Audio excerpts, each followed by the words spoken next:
Hi everyone, welcome back to my channel. In this video, we are going to talk about the rise of BJP in Kerala. For decades, Kerala was seen as an exception in Indian politics, a state that resisted the BJP, the state where Hindutva politics failed to find deep roots, a state where many believed the BJP would forever remain an outsider. The rise of the BJP in Kerala is not a sudden miracle, nor is it an overnight revolution.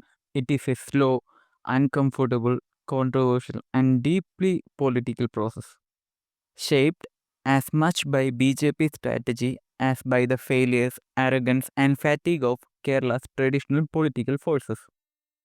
To understand this rise, we must move beyond slogans, beyond party propaganda, and beyond emotional reactions. We must examine what changed in Kerala, why people shifted, and how BJP exploited moments that others ignored or mishandled. This is not a story of one election. This is a story of a long political undercurrent finally breaking the surface. Kerala's politics, for most of its post independence history, functioned like a closed ecosystem. Two fronts, the LDF and the UDF, dominated every election. Governments alternated every 5 years. Power never truly changed hands, it merely rotated. The left claimed moral superiority through ideology, secularism, and welfare politics. The Congress claimed legitimacy through legacy, centrism, and coalition arithmetic. And between them, they left little breathing space. The BJP, despite being present organizationally since the Jan Sangh era, remained electorally invisible. Not because Hindu identity didn't exist in Kerala, it did, but because it was fragmented, socially diffused, and politically unorganized. Kerala Hindus were not a single voting bloc, they were divided by caste, class, region, ideology, and language. Unlike North India, religion alone was never enough. This made Kerala a difficult terrain for BJP's national narrative. The first turning point was in 2014, the year that changed Indian politics forever. Narendra Modi's landslide victory transformed BJP from a coalition player into a dominant national force. In Kerala, BJP did not win a single seat in 2014.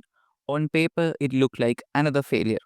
But politically, something important happened. For the first time, BJP crossed double-digit vote share in several constituencies.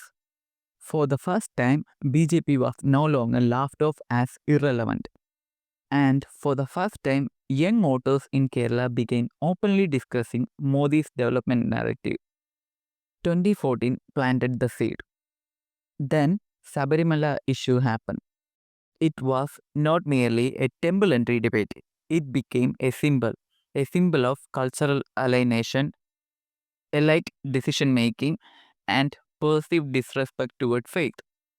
The LDF government's handling of the issue was politically disastrous. The left approached it as a legal matter.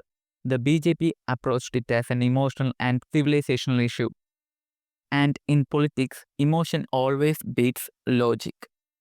For the first time in decades, large sections of Hindu society in Kerala felt politically homeless.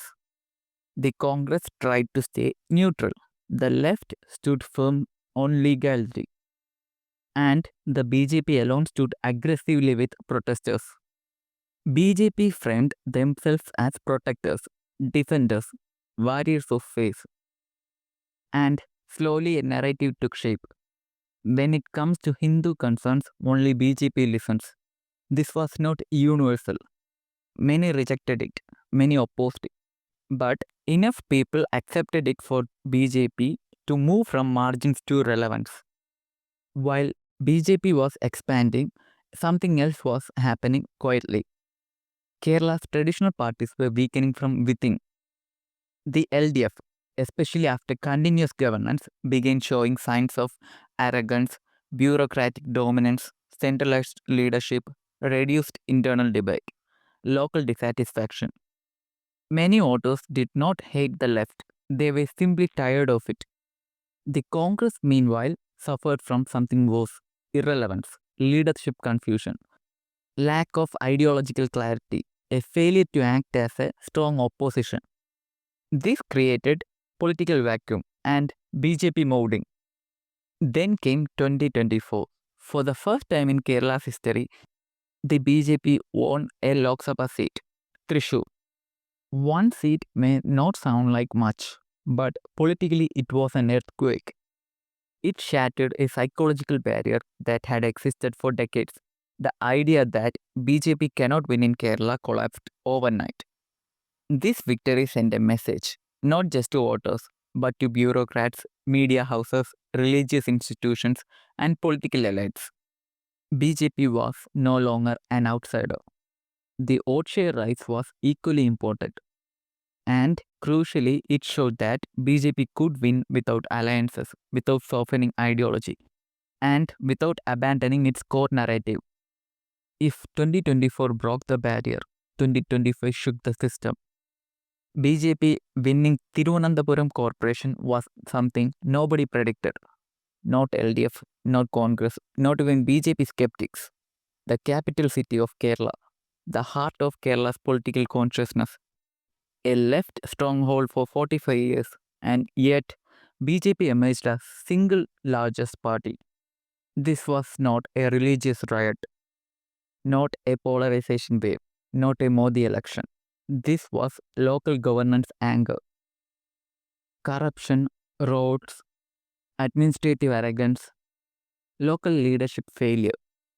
BJP positioned itself not as a Hindu party here, but as an anti-establishment alternative. That is crucial. For the first time, BJP in Kerala was voted not just for ideology, but against governance failure. Here lies the core question. Is BJP rising because Kerala wants BJP, or because Kerala is tired of everyone else? The answer is uncomfortable. It's both. BJP is not yet the dominant force in Kerala, but it is the only expanding force. LDF is stagnating, Congress is shrinking, BJP is growing. Even slow growth, when consistent, becomes unstoppable. Will BJP win Kerala Assembly election soon? Not guaranteed. Will BJP become a permanent third force? Almost certainly. The rise of BJP has already changed Kerala's political grammar. Religious identity, once secondary, is now openly debated. Governance failures are no longer absorbed silently, and voters are no longer emotionally loyal forever. Whether one supports or opposes BJP, one fact is undeniable.